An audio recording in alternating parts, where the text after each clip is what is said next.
Se abren los micrófonos para iniciar la tradición republicana del sonar informativo. Comienza el Jueves de Mayol.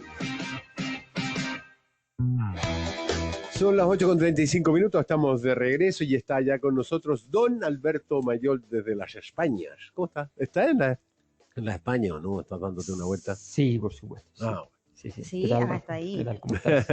Hola, Pati, ¿qué tal? Muy buenos días, ¿qué tal? Oye, desde allá, desde tu lugar en Europa, me imagino que sigues atento a lo que es esta discusión del proceso constitucional que continúa acá en Chile. Y así como a modo de resumen, lo que ha ocurrido es que en las conversaciones de la mesa oficial, por así decirlo, no paralela, como estas otras que han ido surgiendo, se ha avanzado en definir como unas ciertas bases o principios. Ahora están tratando de abordar lo que tiene que ver con un mecanismo, es decir, un nuevo plebiscito, nueva convención, cómo sería esa elección, etcétera. ¿Cómo ves tú lo que se está desarrollando con este proceso, mientras a la par surgen otras polémicas como esto de que la mesa paralela va a recibir a Pancho Valo hoy en una cita ahí en el ex Congreso? A ver, yo tengo la impresión de que el proceso en general, como era más o menos previsible, un triunfo del rechazo significaba fundamentalmente que era un triunfo fundamentalmente de la desintegración del proceso, porque el proceso tenía una base integrativa y tenía una base desintegrativa.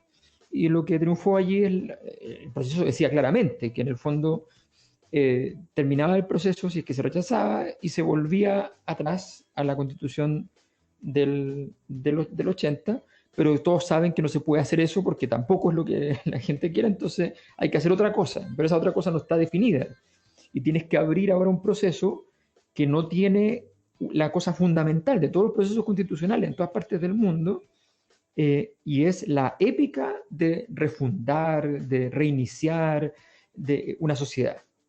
Estamos en la parte no épica de este proceso. Le quitamos toda esa dimensión y estamos en una etapa bastante administrativa, ¿ya? O sea, tenemos que terminar el trabajo que teníamos que hacer. Perdimos todo lo que hicimos cuando se reinició el computador por una falla, ¿ya? Y entonces estamos tratando de que se reinicie lo mejor posible, pero de momento todavía estamos viendo cuál de las letras F nos sirven para reiniciarlo adecuadamente, ¿ya? Estamos en eso. Y en medio de esa situación, que es bien penosa, es muy difícil encontrar el camino. Una convención constituyente con todas las de la ley, así bien bonita, bien completa, como partió la anterior, es muy difícil porque la gente está cansada de que sea un proceso largo. Quiero que esto se resuelva de una vez.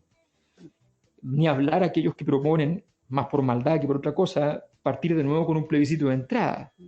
¿Para qué? Para que gane el rechazo, ¿ya? Para que no se haga, pero la gente tenga que negarse a hacerlo. Una serie de cosas. Todo eso le va quitando fluidez al proceso. Bueno, entonces la situación es bien desesperada porque en el fondo, a mi juicio, todos los pasos que se están dando conducen necesariamente a que se frustre ese paso concreto y en específico. Por ejemplo, hace unos días leí que decían, ¿y si nombramos un árbitro? Y si nombramos un árbitro, me pueden decir, cuando intenten nombrar un árbitro, ¿a quién van a nombrar de árbitro? O sea, obviamente, claro. Va a ser un lío. Sí. Entonces, obviamente no es lo mismo nombrar, no sé, el árbitro a Jorge Burgos, ¿ya? que de nombrar de árbitro a Alejandro Goich. O sea, no es lo mismo. Entonces, alguna de las propuestas era, no sé, o que la Corte Suprema, que existiera alguna instancia de ese estilo, mirando que ya se proponen ciertos principios, ciertas bases. ¿Quién o cómo se resguarda que después se cumpla con esos principios? Y además que todos los organismos tienen fases de nombramiento. Si uno va al Tribunal Constitucional, va a la Corte Suprema, el Tribunal Constitucional ha tenido una situación más crítica porque hubo un conflicto dentro de las derechas, adentro del Tribunal Constitucional, pero la configuración es más bien es de derecha. en el Congreso hay una mayoría de votos para una opción más bien conservadora, por tanto, eso significa que en general en la Corte Suprema también hay una configuración de esa naturaleza. Es difícil en el fondo pensar, imaginarse una situación en la cual efectivamente hay un árbitro que está al centro, ¿ya? Eso es virtualmente imposible. Cuando tú te lo imaginas, estás equivocado. Los argentinos se imaginaron que el laudo arbitral de las islas en el sur, de Nueva Picton y Lennox, era un laudo donde el Juan Pablo II era súper neutro. Y como quedó en evidencia, Juan Pablo II era antes que nada un anticomunista, y entonces, claro, que salió a saludar con Pinochet en la ventana. Entonces, aunque todavía la gente que confía en él dice no, pero fue un error porque le dijeron que para dónde estaba el baño y lo engañaron. Una serie de cosas, engañar a Juan Pablo II. No sé si cómo explican cómo se engaña a Juan Pablo II. O sea, entonces, bueno, la cosa es que efectivamente va a ser, yo lo veo muy complicado. Todas las ideas que han salido, todos los procesos, todo esto, me parece muy, muy difícil. Yo no veo que vaya a prosperar rápidamente, y lo que se va a producir es un desgaste todavía mayor. No veo a quién le convenga, la verdad. Yo creo que más bien están atrapados en la inercia. Todos saben que hacer propuestas en este momento es casi problemático, bastante malo. Y entonces más bien las trabas son las que van ganando espacio. Y por otro lado, las mesas paralelas o los esfuerzos paralelos empiezan a trabajar y a decir, en una de esas se nos abre el mundo, que esa es la jugada siempre de los que juegan un poquito por fuera del sistema político. De repente se te abre el mundo, y entonces las alianzas, París y compañía por un lado, los republicanos por otro, empiezan a configurar alguna clase de orientación. A ver, Alberto, existen en estos procesos numerosos indicios de degradación. Siempre uno va viendo, cuando estos procesos ocurren, algunos indicios que te dicen para dónde vamos. Escaleras arriba o escaleras abajo, ya estamos metidos en el barro hasta la cintura. Bajo esa lógica, digamos, que un senador reciba a un homicida en la mesa paralela de investigación, y además un senador que aceptó una salida alternativa después de haber sido encausado por los delitos de negociación incompatible y malversación de recursos públicos relacionados con el presunto favorecimiento de una empresa mediante licitaciones públicas. Me refiero al senador Juan Castro. O sea, no es un síntoma o sea, ¿qué se hace cuando llega a tal nivel de degradación? A ver, ese es el problema, que cuando tú estás en un nivel alto de degradación, el problema es que la degradación no es solo de las consecuencias, sino que también de las causas.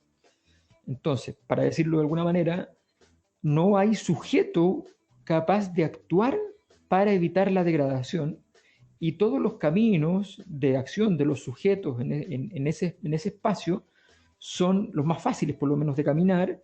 Son caminos que te llevan a aumentar la degradación. Esa es la tragedia cuando los países entran en estas dinámicas en las cuales no se resuelve, ¿ya? Porque esa es la gravedad de los errores que se cometieron, y yo insisto en ese argumento, porque me parece una cosa esencial de comprender los errores que se cometieron durante la convención, que terminan perdiendo la magia, la poderosísima magia con la que iniciaron el proceso. Porque la degradación es una dinámica que es muy difícil de resolver. En particular porque en el caso chileno esa degradación ya era muy alta y había sido la causa de un estallido social, que es como, para que nos entendamos, un estallido social que vamos a celebrar un poco más adelante su conmemoración. Resulta que un estallido social es básicamente la rotura de todo el tejido social, la destrucción de las bases sociales de una sociedad. Entonces, no es una cosa, no es broma. Y en medio de eso tú tienes una degradación que tenías una posible solución. Y esa posible solución, todos jugaron a su conveniencia. Y esa es la situación que pasó. los errores no son solamente de los convencionales que quisieron hacer lo suyo en la convención desde los sectores más progresistas o de izquierda o qué sé yo, con las cuestiones identitarias, sino que también obviamente de aquellos que quisieron aprovechar ese espacio para poder hacerlo caer, para poder hacerlo fracasar, para poder jugar el juego en contra. Ahí todos jugaron a su conveniencia y a medida que se les fue abriendo el mundo, siguieron jugando a su conveniencia a los que les fue yendo mejor. Y ese problema es que efectivamente es que aumenta la degradación. Entonces yo lo veo muy complicado. Yo creo que vamos a terminar con una solución súper administrativa, bien fome, que resuelva el problema concreto. Vamos a tener, imagínense lo que es esto, un presidente promulgando una nueva constitución en la que no cree. O sea, eso es muy anormal. Normalmente los procesos constituyentes se firman por un presidente que está enamoradísimo del texto. Y bueno, vamos a terminar con una cosa así como que nadie va a querer verla y vamos a tener que esconderla debajo de un cajón, ¿ya? Hasta que tengamos la fe, no hasta que falle, sino que hasta que tengamos la fe de que podemos hacer una constitución que nos guste a una gran mayoría de chilenos, en fin. Es un escenario bien devastador. Yo encuentro que se ha tomado poca consideración de eso y lamento en general que haya una cierta...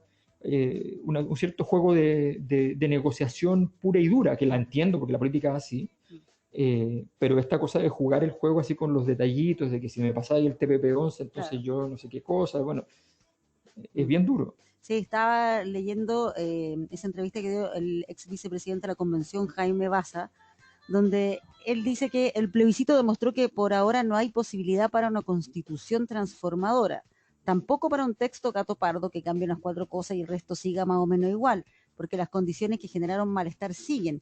Tiene que haber un acuerdo razonablemente transversal por un camino intermedio, una constitución neutra o procedimental. Es un equilibrio difícil, dice, tengo mis dudas de que se logre. ¿Qué te parece el análisis que hace ahí el ex vicepresidente de la Convención? Estoy de acuerdo en general con el análisis. No, o sea, la propuesta es compleja porque efectivamente encontrar un texto que entre comillas sea neutro es casi imposible, y yo creo que hay ciertas cosas que sí están en acuerdo en Chile.